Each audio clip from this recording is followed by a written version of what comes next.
Welcome back to the Rock Your Soul podcast. I'm Nicholeeaton, author of the book Rock Your Soul, The Down-to-Earth Guide to Mastering Your Mind and Intuitive Therapist.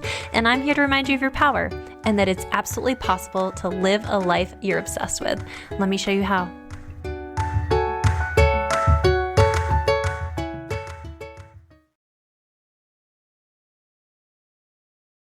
Happy 2023. I'm so excited to be back and to be serving you up season 4 of the Rock Your Soul podcast. This is a really interesting time period because we're coming into a new year, and I think a lot of people are a bit cautious. We're in the middle of Mercury retrograde. We are in the middle of Mars retrograde, and the energy just feels a little bit more slow than a typical new year does. And regardless of where you're at, what that looks like, today we're going to talk about how to make small changes that are going to make this new year feel more aligned than ever. One thing that I firmly believe is that you can't do much without being clear about who you are, clear about what you desire. And even if you're not sure, it's better to look at the contrast, the things that are showing up in your life that you don't love, and say, what would I prefer? Getting clear and honest with yourselves helps in so many different ways. It helps in the sense that the more you visit what you want and the more you're sure about who you are, rather than just responding and reacting to everything in your environment, you start to create that. But B, you start to make new decisions. You start to feel the alignment of a choice, which means that when something's presented to you, if you're sure about what you want and it's presenting something you don't want, it's a much easier no. It's a much easier thing to say no to because you're like, no, I know what I want and that's not it. I know what my standards are and this isn't it. So it helps us make stronger, more aligned choices when we're really clear. And so I like to do this through what I call a personal inventory. And a personal inventory is just a really fun way of sitting down and writing down, what do I desire? What areas of my life are going well? What things do I believe to be true about these areas? And what would I need to start shifting in regards to my belief or my decisions to see something new? And that's a great place to start with getting really clear and getting really honest with yourself, because it helps your energy out and it just feels better to know. Because I think when we get caught in that I don't know space, it's really, really easy to stay there. And the reality is that if you don't make a choice, you're kind of just getting mixed reviews, mixed signals from the universe. You'll see that a lot. Whenever people come to me and I'm doing a session and they're like, I don't know.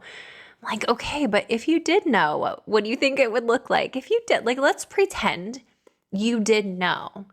And a lot of times I'll say that when you don't know, you're probably just scared of the answer. It's not that you don't know. It's just that you're scared to admit something to yourself. It's that you're scared to dream past the point that you're comfortable. So we're getting clear and honest in 2023. We're showing up and allowing time for ourselves. And that's the second part, right? Is that we have to prioritize space for ourselves, reflective time to get to know ourselves, because we're morphing and evolving, which I love, but you're not the same person you were 5 years ago, probably, if you listen to podcasts like this. And it's really important that you take time and energy to get to know yourself. And I know being a busy mom, that can be really hard and really challenging to find time for yourself. But even if it's just doing a couple journal prompts a week of helping ask the right questions about what your new version of you is, what your dream identity is, what areas you are doing really well at, what areas you can improve on. Prioritizing your peace and prioritizing yourself are kind of hand in hand, right? When we give ourselves time to attend to ourselves and our inner person, our inner soul, we also kind of find peace in that. The other way to do this is to begin to clear things out. So whether that's items around the house, I went through the other day and reorganized my cabinets in my kitchen because they were just chaotic. And that felt so good. I actually opened up a cabinet today to get a shaker bottle out and I was like, oh, it looks so good in here. It's a stupid little cabinet, but it mattered. It just felt really good to look at instead of it being that chaotic mess. A lot of times our external world reflects our internal world. So when things are messy around us, A lot of times it's because we feel messy on the inside. So sometimes if you're not sure where to start, that's a really good place to start, going through things that you've collected that you don't need anymore, donating, giving it to a shelter, or giving it to just anybody in need. That's a really good feeling. And it kind of does, kills two birds with one stone. I assume that's not a popular phrase anymore because it's kind of violent. So, take that for what it is. But it's also like looking at what you're prioritizing in your life. What things are you going crazy? So I actually told my kids that they can do one sport per season.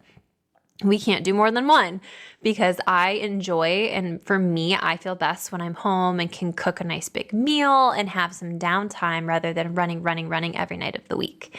So you might have to set unpopular boundaries, or, hi, I'm not available for the next 20 minutes. Sometimes I'll come in my office when I'm feeling like I need some me time and just say, hey guys, I'll be back in 20 minutes. If it's an emergency, please let me know. If it's not, I'll be back in 20 minutes. And then I take that time just to be quiet or meditate or do some self-reflection or check-in. So we're prioritizing our peace in this new year. We're prioritizing ourselves. That's the biggest battle, in all honesty. When I work with clients, I just always think, if you had time for you, and some people are really scared of having time for themselves because what would they learn about who they are or who they've become? But I think there's such power in actively choosing and looking at and seeing where you want to go.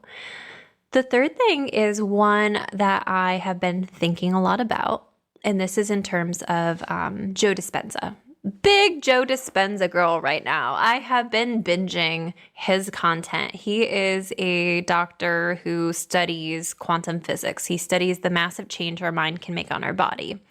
And one of the things he talks about is, are you remembering the future or are you remembering the past? When we have, let's say, a panic attack, our body biologically responds as though a past event is happening now or a potential future event is happening now. So we know that our brain doesn't really care if something in our mind is happening in the past or right now, which means that we can actually biologically program our body to remember our future. The more we visit who we want to become, and even if you're not sure, career-wise, maybe that's just biologically connecting with the feeling of being a little more confident. And you can do this in a couple ways. You can think about the past in a time you were proud or confident or feeling really good in your skin. Or you can project into the future of what might that look like? What might that feel like? There's a couple Joe Dispenza meditations that I've been doing and enjoying and just seeing massive results from. So if you want those, hit me up. Or just search on YouTube. But there's just this whole idea of spending more time in the present or the future in deciding what that gets to look like rather than getting hijacked by the past. And it's okay if you do, because our brain wants to go where it's known and where it's comfortable and where it's familiar, which is the past. That is what we knew. That is our brain trying to protect us against making decisions that are the same or different, right? So we have to actively and intentionally create our future. And one of the ways that we can do that is through meditation, is through setting time to see yourself, setting time to manifest. But there's also this idea of really coming back into yourself and just asking the question of who do I decide I want to be? And what behaviors, what environment, what people, what experiences am I surrounding myself? What habits are creating it? Because everything we're doing, everything we're thinking, and the more we do the same and we think the same and we feel the same, the more we end up with the same results. So when we're remembering our future, it also comes with making some different decisions throughout the day of what would this successful version of me do in this scenario? What would the confident version of me do? This might mean meeting some new people, because putting ourselves in new situations can help shake up old patterns and old neural pathways. So this is a really great way to start forming a new identity and start creating a new biology in your body. I'm just a firm believer that anything you've been told about who you are is moldable and shapeable. So if you've accepted a truth that doesn't feel good about you, you get to decide if you want to keep that truth or if you want to begin to shape it through your thoughts and your behaviors and your environment. I lost track of the numbers, but we're on to our next one. In 2023, we're not giving up on ourselves, which means if you have to keep trying, and maybe that's you keep trying and get rejected. Maybe that means you keep trying different business strategies and some of them are working, some of them aren't. Maybe you're trying different TikTok videos. Maybe some of them are working, some of them aren't. I know for me, this has been a big year with my book and just putting myself out there to, see what I can do with that. And there have been some really mean messages I've gotten back. There have been some really incredible messages I've gotten back. But what we're not doing is we're not quitting at the sign of things not working. We're reshaping, readdressing, and following through on the things that are important to us. So if that's, I'm thinking, weight loss, if that's business, come back within and ask your intuition, what would need to happen for this to work? Who would I need to become for this to work? What things can I do for this to work for me? I feel I really desire this and I want this to work with me. So when I think about success stories, a lot of times what I've been thinking about lately is consistency, the willingness to show up even when things don't look like they're working. And I'll remind you, one of my favorite things to consider is that the past version of you, the past thoughts, the past behaviors are you right now. So if you don't like them and you start to change your mind and your thoughts and your behaviors, you are creating a new identity for the future, which means that if things aren't working right now and you're doing the work, just know you're just clearing out the last of the past manifestations. You're just moving into a new energy. And if you remain consistent, instead of saying, oh, well, this is just how it is, and oh, well, I guess I'm never going to have that. If you maintain a consistent belief in what you desire, if you are willing to kind of be a little stubborn about what you want, and be consistent in what you want and not take external evidence as it's a no.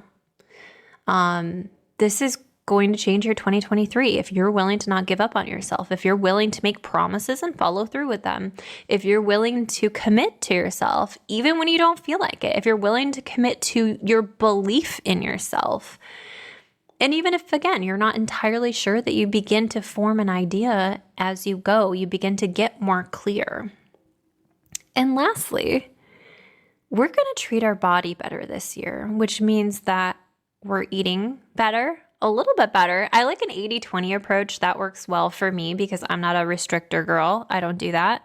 But this might be something to be mindful of, is how do I incorporate more whole foods? How do I incorporate, for me, I've been focusing on protein. I am drinking bone broth, which I never thought I would ever say in my entire life, that I'm like recording a podcast and drinking bone broth. That's weird.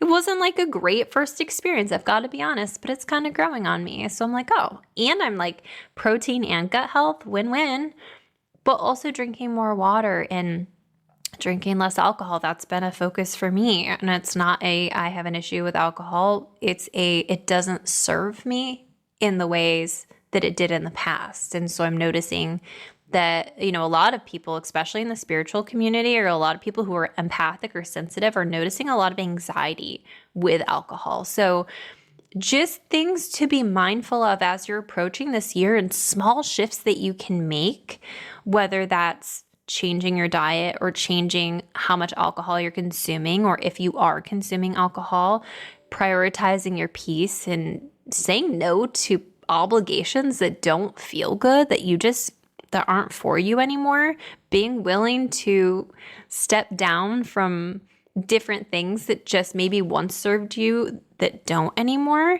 and getting really clear and honest and creating a vision of your future, because we're not giving up this year. This is our year.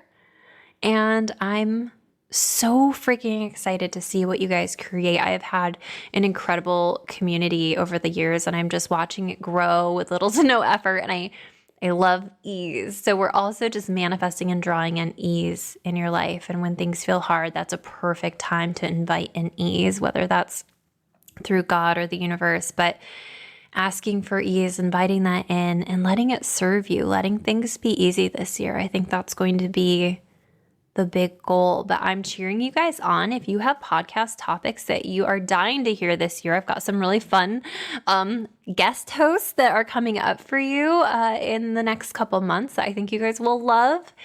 But this is our year together to build something incredible, and I would love to help you every step of the way. I'm working on growing this podcast to its full potential this year. If you feel this was valuable, I'd love for you to share or leave me a positive review. Share with somebody who needs to hear it, screenshot and tag me on Instagram, and make sure you keep an eye out for my latest book, Rock Your Comeback, The Down-to-Earth Guide to Reclaiming Your Power. Hoping to have it in your hands soon. I'd love to connect with you, so make sure to give me a follow on Instagram or TikTok at Nicholeeaton.clarity.